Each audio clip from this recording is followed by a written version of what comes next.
Hi everybody, welcome. We're gonna start another playlist of instructional videos for the Salem Kettlebell Training YouTube channel. You can subscribe below.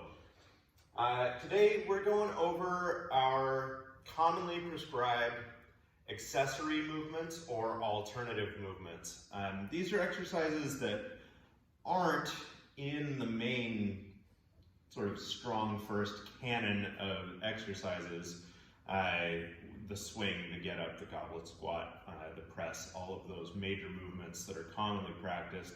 These are exercises that instead are either complementary to or alternatives to some of those exercises. So these are the exercises that we're going to go over today. The first one is the kickstand deadlift. The kickstand deadlift is a unilateral lower extremity exercise. Unlike the goblet squat, unlike the swing, where you're bilaterally loading.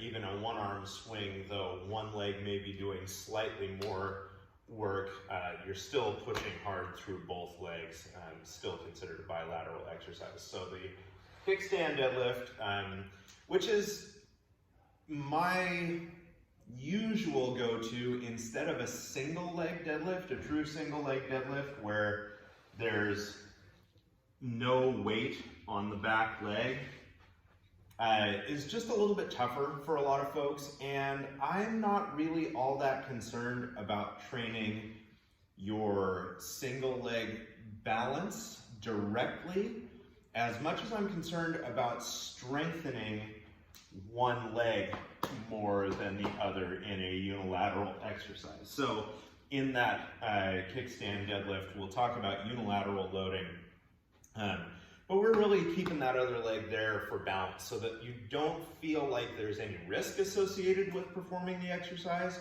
You can be in total control with your movement when you have that leg there for balance, which lets us load this a little bit more heavily and a little bit more reliably. So I like the kickstand deadlift. The single leg deadlift is a great exercise as well, but for most, putting that back leg down in contact with the floor to have some balance is just going to make it more accessible.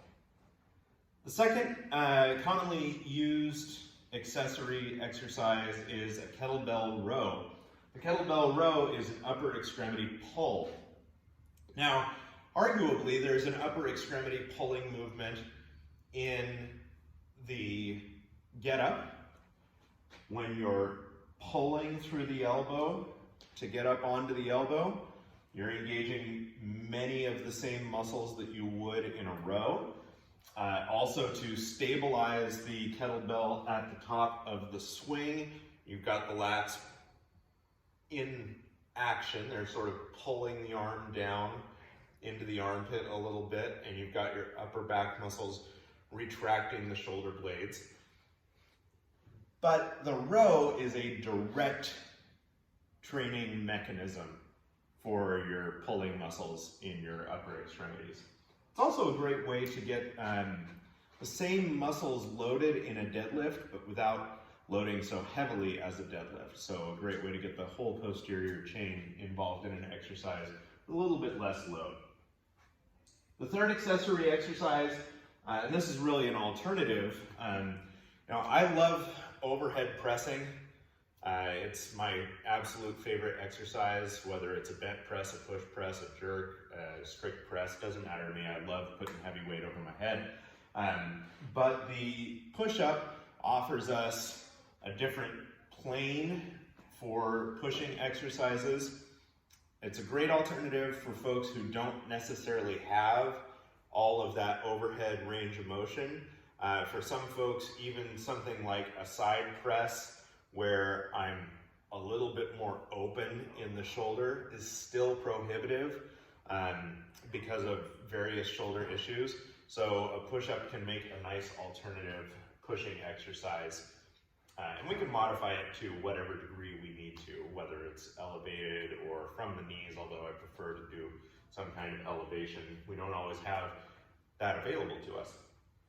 And the last accessory exercise that I want to talk about is leg lowering. Now this is part of our joint by joint warm-up, but it can be used as a standalone exercise as well. It's a great way to undo or counter all of the extension that we get from swings, extension in our pressing patterns, extension in basically everything we do. We've got leg lowering where you're creating that hollow body position. It's like a plank, and there are different progressions to leg lowering that I'll go over today, and you can actually get pretty aggressive with it. So it's a great abdominal exercise, and it's a great way to counter all of our working extension with some time in the hollow body position. So those are what I'm going to go over today. Just wanted to give you a heads up, let you know what's coming down the pike, and we'll put it all together in a playlist because they're often prescribed together as part of your plan. So these are some exercises that you'll see commonly, but maybe don't get a whole lot of instruction or haven't gotten a whole lot of instruction thus far. So we'll fix that today. Thanks.